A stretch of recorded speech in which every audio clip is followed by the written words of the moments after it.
La porte du garage gronda en s'ouvrant, révélant l'atelier de Daniel baigné dans la douce lumière de fin d'après-midi. À 47 ans, il s'était construit une vie confortable, centrée sur cette maison de banlieue de Chicago, son atelier de réparation automobile et Claire, sa femme depuis 22 ans. Ses mains burinées, marquées de l'ombre persistante de l'huile de moteur malgré ses lavages méticuleux, témoignent de décennies de travail honnête. L'odeur familière de graisse et de métal l'accueillit dès qu'il entra. Le vendredi soir était devenu son moment sacré, des heures consacrées à la restauration de la Mustang de 1967 qui le passionnait depuis 3 ans. Claire comprenait ce rituel, le respectait même. « Ta méditation », disait-elle avec ce sourire entendu qui avait conquis son cœur il y a des décennies. Daniel posa sa boîte à outils et attrapa la radio, la calant sur la station de rock classique qui fournissait la bande-son à son week-end de travail. Led Zeppelin envahit l'espace tandis qu'il retroussait les manches de sa chemise de flanelle et se préparait à se perdre dans le travail méthodique de la restauration de la culasse. Son téléphone vibra avec un SMS de Claire, encore tard au bureau. « Ne m'attends pas. Je t'aime. » Il fronça légèrement les sourcils. Le travail de Claire dans l'agence de publicité lui prenait de plus en plus de temps ces derniers temps. 3e soirée de suite qu'elle rentrait tard cette semaine. Quand ils se voyaient, elle lui semblait distante, l'esprit ailleurs, bien qu'elle insistât sur le fait que tout allait bien quand il lui posait la question. Le cliquetis rythmé des outils contre le métal apaisa ses pensées, et il se perdit dans son travail. Des heures passèrent avant qu'il ne se rende compte qu'il avait besoin de la clé spéciale qu'il gardait dans le tiroir de son bureau, dans la chambre d'amis qu'ils avaient transformée en bureau il y a des années. La maison était silencieuse tandis qu'il montait à l'étage. Le bureau était baigné par la lumière bleue de l'ordinateur de Claire, qu'elle avait laissé allumer, chose inhabituelle pour elle, elle était généralement très méticuleuse quant à l'arrêt de son ordinateur. En passant, l'écran s'anima, sortant du mode veille. La main de Daniel se figea sur la poignée du tiroir. La boîte mail de Claire était ouverte. Il n'était pas du genre à fouiner, il ne l'avait jamais été, mais un nom attira son attention, Michael. Et en dessous, les mots « Tu me manques déjà ». Hier soir était incroyable. Son cœur rata un battement. Ses doigts planèrent au-dessus de la souris, une voix dans sa tête l'exhortant à fermer la fenêtre, à préserver la vie qu'il pensait avoir. Au lieu de cela, il cliqua. Le fil de discussion des emails se déroula devant lui, des mois de correspondance entre Claire et Michael Donovan, le nouveau directeur de la création de son entreprise. L'homme qu'elle avait mentionné avec désinvolture lors des dîners. L'homme dont le nom apparaissait de plus en plus souvent dans ses anecdotes sur son travail. « Je te sens encore. Quand pouvons-nous nous revoir? Mon mari sera à ce salon automobile tout le week-end. » La vision de Daniel se brouilla, son corps devint soudainement lourd. Il fit défiler l'écran, trouvant des photos jointes qui se gravèrent dans son esprit, Claire, sa Claire, dans une chambre d'hôtel qu'il ne reconnaissait pas, avec un homme dont le visage s'avéra être celui de la fête de Noël de l'entreprise en décembre dernier. Il recula en titubant, renversant une pile de livres. Son estomac se contracta et il eut à peine le temps de se rendre aux toilettes avant d'en vider le contenu. À genoux sur le carrelage froid, le front pressé contre la porcelaine, Daniel sentit les fondations de sa vie se fissurer sous lui. Quand il revint à l'ordinateur, une nouvelle notification de courriel était apparue, Claire à Michael, envoyée il y a 2 minutes. « Je quitte le bureau maintenant. Daniel est comme d'habitude au garage. Je t'appelle une fois dans la voiture. » L'horodatage se grava dans sa conscience. 22h38. Pas en train de travailler tard. Un mensonge. Un autre mensonge dans ce qui était apparemment une tapisserie de tromperie. Il entendit la voiture de Claire s'engager dans l'allée, le bruit familier de sa clé dans la porte d'entrée. Les mains tremblantes, il ferma l'email et se retira dans leur chambre, incapable de l'affronter, incapable de traiter la révélation qui le transperçait comme des éclats d'obus.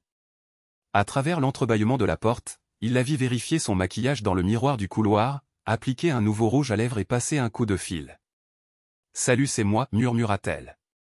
Il est soit endormi, soit encore dans le garage. J'arrive dans 20 minutes.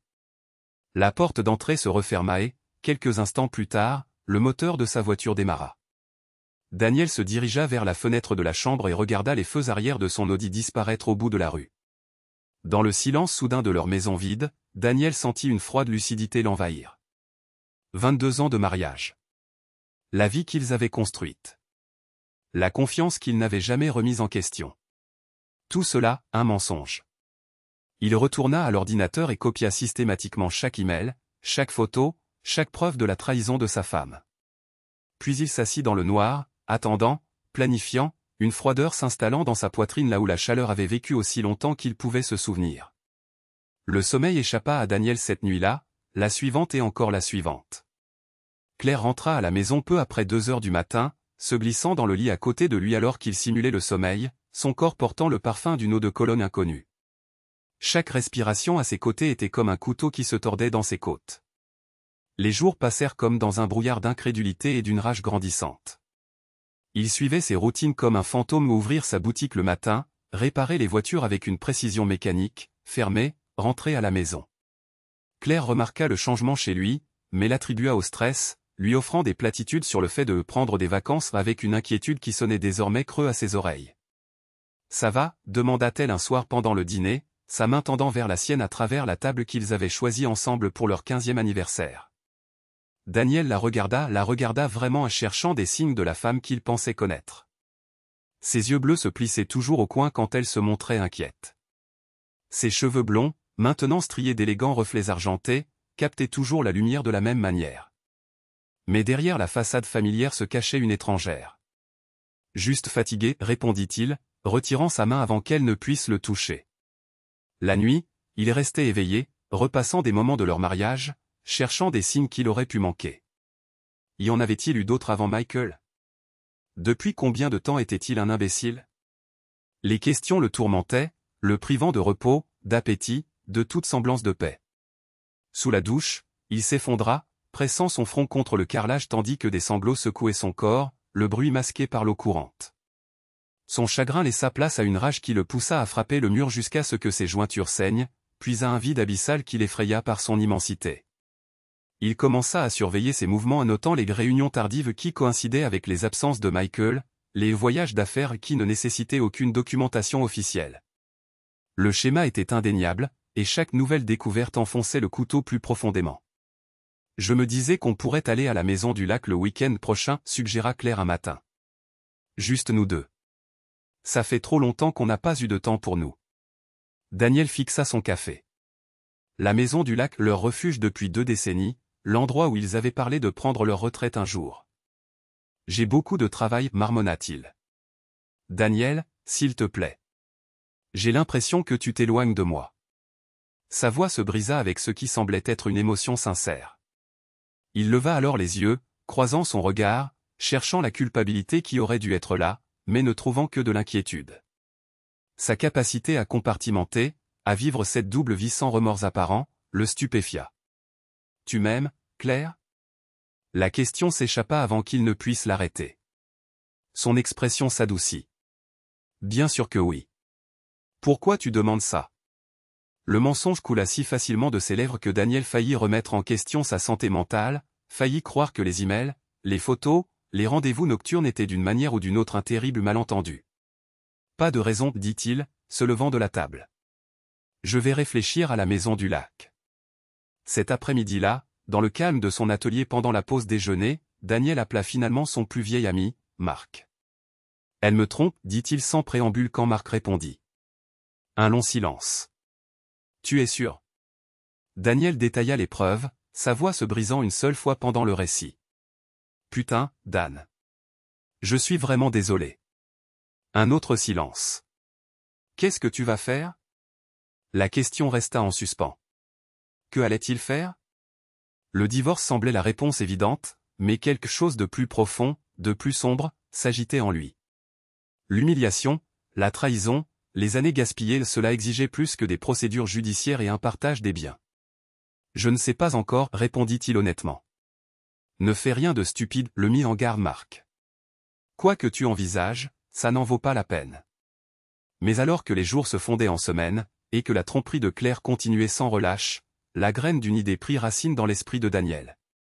Pas seulement le divorce bien que cela arriverait, mais quelque chose qui ferait ressentir à Claire et à son amant une fraction de la dévastation qu'il lui avait infligée. Il commença à faire des recherches, à planifier, à envisager des angles et des approches avec la même attention méticuleuse qu'il accordait à la reconstruction des moteurs. Dans le garage, entouré des outils de son métier, Daniel élabora non seulement un plan de séparation, mais un projet de vengeance. La froideur à l'intérieur de lui grandit, déplaçant le chagrin, engourdissant la douleur. Il cessa de vérifier ses emails, cessa de suivre ses mouvements. Il n'avait plus besoin de confirmation de ce qu'il savait déjà. Au lieu de cela, il canalisa son énergie dans la préparation. « Tu as l'air d'aller mieux », remarqua Claire un soir alors qu'ils étaient assis devant la télé, l'espace entre eux sur le canapé étant un gouffre que personne ne reconnaissait. Daniel esquissa un demi-sourire. « Ça vient. »« J'en suis contente, dit-elle, tendant la main pour serrer brièvement la sienne avant de reporter son attention sur l'écran. Derrière ses réponses mesurées et sa neutralité prudente, Daniel démantelait tranquillement la vie qu'ils avaient construite ensemble. Il sépara leurs finances, consulta un avocat spécialisé dans les divorces et documenta minutieusement la liaison. Mais ces mesures pratiques vers la dissolution ne suffisaient pas à apaiser le besoin brûlant de justice qui le consumait. 3 semaines après avoir découvert l'adultère, Daniel était assis, seul, dans son garage, et retournait entre ses mains calleuses un petit objet, un enregistreur vocal à déclenchement sonore, pas plus gros qu'une pièce de monnaie. 5 d'entre eux reposaient désormais dans une boîte sur son établi, avec d'autres articles acquis pour son plan, un téléphone jetable, une petite caméra dotée de capacité de vision nocturne et un jeu de clés qu'il avait fait reproduire. Le voyage au bord du lac que Claire avait suggéré approchait. Elle avait été surprise qu'ils finissent par accepter, interprétant cela comme un signe de réconciliation. Elle était loin de se douter que ce serait le théâtre de la fin de tout. Le trajet jusqu'au lac Léman fut silencieux, hormis quelques commentaires occasionnels sur la circulation ou la météo. Claire fit plusieurs tentatives de conversation, son énergie nerveuse emplissant la voiture tandis qu'elle montrait des repères familiers et se remémorait les précédents voyages. Daniel répondit par des grognements vagues, son esprit concentré sur ce qui l'attendait. Leur maison au bord du lac était toujours telle qu'elle avait toujours été, une modeste cabane de 2 chambres avec une large véranda offrant une vue sur l'eau. L'air de fin septembre portait une fraîcheur qui laissait présager l'arrivée de l'automne, les feuilles commençant leur transformation du vert à l'or. « Je vais aller chercher les bagages », dit Daniel en garantissant la voiture dans l'allée de gravier. Claire s'attarda près de la voiture, l'observant avec une expression qu'il ne parvenait pas vraiment à déchiffrer. Daniel, elle hésita, puis secoua la tête. « Je suis contente que nous fassions ça. » À l'intérieur, l'odeur familière du pain et du vieux bois les enveloppa. Daniel bougea mécaniquement, rangeant les provisions, allumant un feu dans la cheminée en pierre, reprenant des habitudes établies après des décennies de week-end passés ici. « Je pensais qu'on pourrait ouvrir cette bouteille de rouge qu'on économise, » dit Claire, la voix excessivement joyeuse, trop pleine d'espoir. Daniel acquiesça. « Bien sûr. » Tandis que l'obscurité tombait sur le lac, ils étaient assis sur la véranda avec leur vin, le silence entre eux étant ponctué par le chant des oiseaux de nuit et le doux clapotis de l'eau contre la rive. « Tu te souviens de notre premier voyage ici ?» demanda doucement Claire. « Cette terrible tempête qui a coupé l'électricité et où on a fini par jouer à des jeux de société à la lueur des bougies ?»« Je me souviens, » répondit Daniel, sa voix plate, dépourvue de la nostalgie qu'elle espérait manifestement évoquer. Claire soupira et posa son verre. « Daniel, qu'est-ce qui nous est arrivé? Tu as été si distant. S'il y a quelque chose qui ne va pas, quelque chose que j'ai fait. » « Est-ce le cas ?» l'interrompit-il, la regardant enfin droit dans les yeux. « Tu as fait quelque chose de mal ?» La couleur quitta son visage, mais elle se reprit rapidement. « De quoi parles-tu ?» Daniel prit une lente gorgée de son vin. « Rien. Laisse tomber. » Plus tard, alors qu'il se préparait à se coucher dans la chambre principale de la cabane, Claire fit une approche timide, sa main effleurant son bras tandis qu'il se tenait près de la fenêtre. « Tu m'as manqué » murmura-t-elle. Le contact qu'il avait autrefois désiré lui donnait maintenant la chair de poule. Il s'éloigna, marmonnant qu'il devait vérifier qu'il avait bien verrouillé la voiture. Dehors, dans l'air frais de la nuit, Daniel récupéra un petit sac dans son coffre, les derniers préparatifs pour ce qu'il en était venu à appeler simplement le plan. De retour à l'intérieur, il attendit que la respiration de Claire devienne profonde, signe de son sommeil, avant de placer discrètement les enregistreurs vocaux et les caméras miniatures dans toute la cabane. Le matin apporta une lumière brumeuse filtrant à travers les pins et l'odeur du café qui infuse. Claire s'était levée tôt, tentant de retrouver une normalité avec des crêpes et une gaieté forcée. « Je pensais qu'on pourrait faire un tour en bateau aujourd'hui », suggéra-t-elle pendant le petit déjeuner. « La météo est parfaite. » Daniel acquiesça. « Avant cela, il y a quelque chose que je dois te montrer. » De la confusion traversa ses traits. « Qu'est-ce que c'est ?» Dans le salon. Claire le suivit, curieuse. Daniel prit la télécommande et alluma la télévision qu'ils utilisaient rarement lors de leur séjour ici. Il inséra une clé USB dans le port sur le côté de l'écran. Daniel, de quoi s'agit-il? Il ne répondit pas, appuya simplement sur lecture et recula. L'écran se remplit d'images de Claire et de Michael, des captures d'écran de leurs emails, des photos qu'ils avaient échangées, une vidéo que Claire avait apparemment envoyée d'elle-même en lingerie avec un message qui retournait l'estomac de Daniel à chaque fois qu'il l'entendait. Il avait tout compilé chronologiquement, créant une chronologie accablante de leur liaison.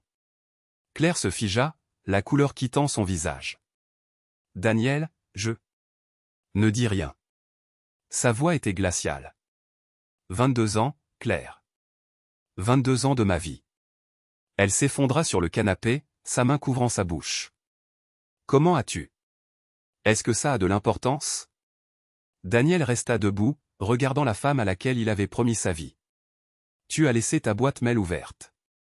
Mais même si tu ne l'avais pas fait, je l'aurais découvert tôt ou tard. Les gens finissent toujours par le découvrir. Des larmes lui montèrent aux yeux. Ce n'est pas ce que tu crois. Arrête de mentir. Sa voix s'éleva pour la première fois. C'est exactement ce que je crois. Tu couches avec lui depuis des mois. Tu organises vos rendez-vous en fonction de mon emploi du temps. Utilisez notre maison du lac. Il s'interrompit, la trahison de ce détail particulier étant encore à vif. Tu l'as amené ici? Le silence de Claire valait toutes les réponses. Daniel eut un rire amer. Bien sûr que oui. Pourquoi pas? C'est une violation de plus, après tout. Daniel, s'il te plaît, laisse-moi t'expliquer. Expliquer quoi? Exigea-t-il. Comment tu as pu me regarder dans les yeux tous les jours et me mentir? Comment tu as pu dormir à côté de moi après avoir été avec lui? Quelle explication pourrait justifier tout ça? Elle pleurait maintenant à chaudes larmes, le mascara coulant sur ses joues. Je n'ai jamais voulu te blesser. J'étais seul, Daniel. Tu étais toujours dans le garage, toujours avec tes voitures, tes projets. Michael, il me voyait. Il m'écoutait. Cette justification attisa quelque chose de dangereux dans la poitrine de Daniel. J'ai monté cette entreprise pour nous. Je travaillais 60 heures par semaine pour qu'on puisse avoir cette maison, la voiture que tu conduis, les vacances, l'avenir qu'on avait prévu. Et pendant que je faisais tout ça, tu étais le seul? Claire tendit la main vers lui, mais il recula. Je suis désolé, murmura-t-elle. Je suis tellement désolé. C'était une erreur, une terrible erreur. Mais on peut réparer ça, Daniel. On peut faire une thérapie de couple, repartir à zéro. Il n'y a pas de repartir à zéro, l'interrompit-il. Il n'y a que cet instant, ici et maintenant, où tout s'arrête. Ses yeux s'écarquillèrent. Qu'est-ce que tu veux dire? Daniel prit une profonde inspiration, se reprenant. J'ai demandé le divorce. Les papiers seront livrés à notre domicile lundi. Non, halta Claire. Daniel, s'il te plaît. Ce n'est pas tout, continua-t-il, sa voix d'un calme terrifiant. J'ai envoyé des copies de tout ce que tu viens de voir à tous les contacts de notre liste. Nos amis. Tes parents. Mes parents. Tes collègues. La couleur quitta son visage. Tu as fait quoi? Ils recevront ça ce soir à 20h. Un email avec un lien. Tout le monde saura, Claire. Tout le monde verra exactement qui tu es. Elle chancela et se remit debout. Tu ne peux pas faire ça, c'est ma vie privée, ma carrière? Et ça, c'était mon mariage, rétorqua-t-il. Ma vie. Tu y as pensé quand tu lui as envoyé ces photos? Quand tu l'as amené dans notre lit? La respiration de Claire était devenue saccadée, la panique s'installant. Ce n'est pas toi, Daniel. Tu ne ferais pas ça. L'ancien Daniel, non, concéda-t-il. Mais il est mort le soir où il a lu ses emails. Il fit une pause, regardant la réalité de la situation s'installer. Il y a autre chose. La peur brilla dans ses yeux. Quoi d'autre pourrait-il y avoir? J'ai aussi tout envoyé aux femmes des autres hommes. La confusion remplaça la peur. Quels autres hommes? Daniel sortit son téléphone, fit défiler jusqu'à un fil de discussion particulier et tourna l'écran vers elle. Claire recula comme si elle avait reçu un coup. James Peterson. Robert Walsh. Tu pensais que je ne les trouverais pas aussi, une fois que je me serais mis à chercher? La voix de Daniel restait stable malgré la tempête qui faisait rage en lui. 3 aventures en 5 ans, Claire. 3. Elle s'effondra sur le canapé, abandonnant toute prétention d'innocence. Comment as-tu? Ton mot de passe n'était pas difficile à trouver. Notre anniversaire. L'ironie n'échappa à aucun d'eux. Une fois que j'ai eu accès à tes courriels privés, tout était là. Tu n'es pas aussi prudente que tu le crois. Dehors, le lac paisible reflétait le soleil matinal, indifférent à la destruction qui se déroulait dans les murs de la cabane. Pourquoi tu fais ça, murmura Claire, brisée. Parce que je veux que tu ressentes ce que j'ai ressenti, répondit simplement Daniel. La dévastation totale de voir ta vie anéantie. L'humiliation que tout le monde connaisse tes secrets les plus intimes. La perte de tout ce que tu croyais acquis. Tu vas le regretter, dit-elle, une pointe de sa propre colère émergeant finalement. Ce n'est pas de la justice, Daniel. C'est de la cruauté. Peut-être, concéda Théil. Mais c'est la seule chose qui m'ait aidé à dormir la nuit depuis que j'ai découvert tout ça. Il ramassa ses clés de voiture sur la table basse. Je m'en vais. La cabane est à toi pour le week-end. Tu devrais peut-être mettre ce temps à profit pour réfléchir à ce que tu vas dire à tout le monde lundi. Claire leva les yeux, son visage strié de larmes et de maquillage ruiné. Où vas-tu aller? Ça a cessé d'être ton problème la première fois que tu as trompé. Il se dirigea vers la porte, puis s'arrêta. Encore une chose. J'ai appelé Michael ce matin. Je lui ai tout dit. Il m'a dit de te dire qu'il est désolé, mais qu'il ne peut plus te voir. Apparemment, sa femme lui donne une autre chance. Un dernier coup de poignard, administré avec la même précision calme avec laquelle il assemblait des moteurs. Tu détruis ma vie, murmura-t-elle. Daniel la regarda une dernière fois, la femme qu'il avait aimée pendant la moitié de son existence, maintenant une étrangère. Non, Claire. Tu as fait ça toi-même. Je m'assure juste que tu ne peux pas te cacher des décombres. Sur ces mots, il sortit, la porte moustiquaire claquant derrière lui. La silhouette de Chicago scintillait sur le ciel nocturne tandis que Daniel se tenait à la fenêtre de son nouvel appartement. 3 mois s'étaient écoulés depuis ce week-end à la maison du lac. 3 mois d'avocats, de partage des biens, d'explications à des amis et à une famille atterrée. 3 mois de reconstruction à partir de cendres. Les retombées avaient été aussi dévastatrices qu'il l'avait prévu. Claire avait perdu son emploi, la clause de moralité de l'entreprise ayant été déclenchée non pas par la liaison elle-même, mais par le fait qu'elle avait eu des relations avec 3 cadres mariés au fil des ans, créant un véritable cauchemar juridique. Ses parents, fervents catholiques de Milwaukee, lui adressaient à peine la parole depuis lors. La plupart de leurs amis communs avaient pris leur distance discrètement, mal à l'aise face à la nature publique du scandale. Le téléphone de Daniel vibra avec un texto de Marc, réunion à 19h. Toujours partant. Il lui répondit par texto pour confirmer. Le groupe de soutien pour les hommes confrontés à l'infidélité était une idée de Marc, et bien que Daniel ait initialement résisté, il avait trouvé un réconfort inattendu dans les expériences partagées des autres. Alors qu'il s'apprêtait à partir, Daniel croisa son reflet dans le miroir au plus mince, avec des cheveux gris aux tempes, les yeux marqués d'une dureté qui n'y était pas auparavant. La satisfaction qu'il avait anticipée de sa vengeance avait été éphémère, rapidement remplacée par un vide abyssal qu'aucune souffrance de Claire ne semblait pouvoir combler. Le divorce avait été prononcé la semaine précédente. Claire avait voulu le contester, se battre pour une réconciliation même après tout ce qui s'était passé, mais avait finalement accepté l'inévitable. Lors de leur dernière rencontre, alors qu'il signait les papiers qui dissolvaient 22 ans de mariage, elle l'avait regardé avec les yeux rougis. « Est-ce que ça en valait la peine ?» avait-elle demandé.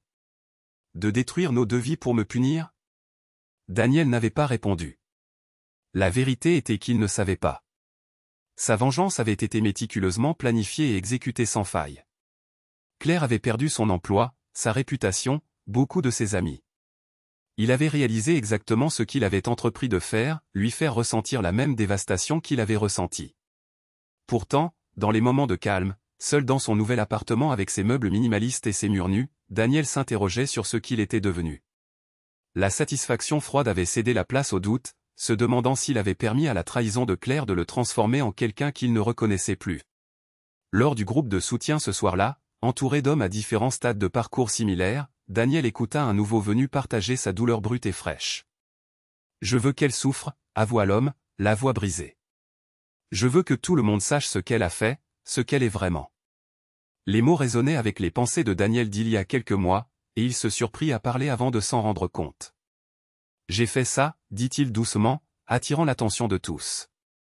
J'ai exposé les liaisons de ma femme à tout le monde que nous connaissions. J'ai fait en sorte qu'elle perde tout. » Le silence se fit dans la pièce. « Est-ce que ça a aidé ?» demanda le nouveau venu, désespéré d'obtenir une confirmation. Daniel examina la question attentivement. Pendant un moment, admit-il.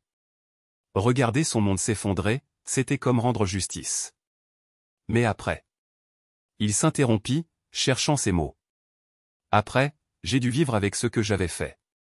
Pas seulement avec le fait de la perdre, mais avec la conscience d'être devenu capable d'une destruction aussi calculée. Après la réunion, Daniel se promena le long du lac, le vent de novembre mordant à travers sa veste. Son téléphone sonna au le numéro de Claire. Elle avait appelé périodiquement depuis le divorce, chaque fois le trouvant moins réceptif que la dernière fois. Cette fois, cependant, il répondit. Daniel. Sa voix était plus faible qu'il ne s'en souvenait, dépourvue de la confiance qu'il avait autrefois définie.